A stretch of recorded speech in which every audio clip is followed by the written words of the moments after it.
अस्सलाम वालेकुम नाजरीन, मैं हूं मोहम्मद अब्दुल हकीम। 7H न्यूज़ में आपका इस्तकबाल है। SA रॉयल फ्रूट शॉप ये पिलर नंबर 30 और 31 के दरमियान है। यहाँ पर आपको इम्पोर्टेड बाहर के फ्रूट्स मिलेंगे और हर वो फ्रूट कम से कम दाम में मिलेंगे।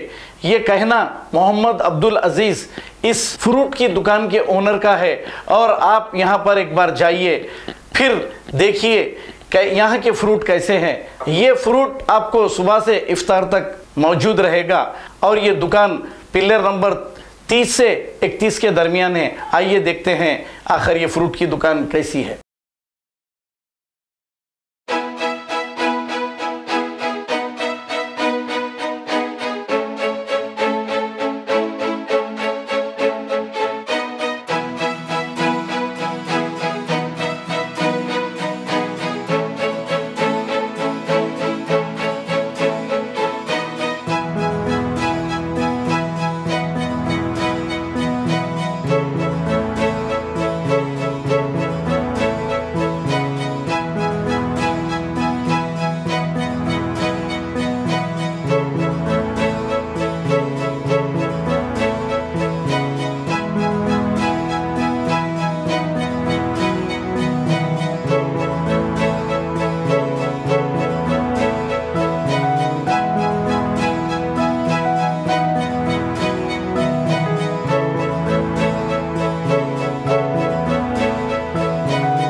मोहम्मदिया शवरमा पिछले 10 साल से सारे हैदराबाद की अव्वलीन पसंद। मोहम्मद इदरीस खान, मोहम्मद इमरान खान की लाजवाब पेशकश। मोहम्मदिया शवरमा पर आइए और shawarma, kebab, platter, grill chicken, chicken biryani खाइए या अपने घर पार्सल ले जाइए और अपनी दावतों के जायके को चार चांद लगाइए। हमसे कैटरिंग के लिए रब्त पैदा कीजिए और हमारी फ्रेंचाइजी के लिए भी कांटेक्ट कीजिए। हमारे ब्रांचेस मोहम्मदिया शवरमा, शमशाबाद, राजेंद्र नगर, रेती बली और pillar number 67 opposite Orient bank, Kadarbagh, Hyderabad. खबर है शहर की, खबर है गाँव की, खबर है सारी दुनिया की। 7H न्यूज पसंद आए तो लाइक कीजिए, शेयर कीजिए और सब्सक्राइब करना ना भूलें। 7H न्यूज, आपकी आवाज।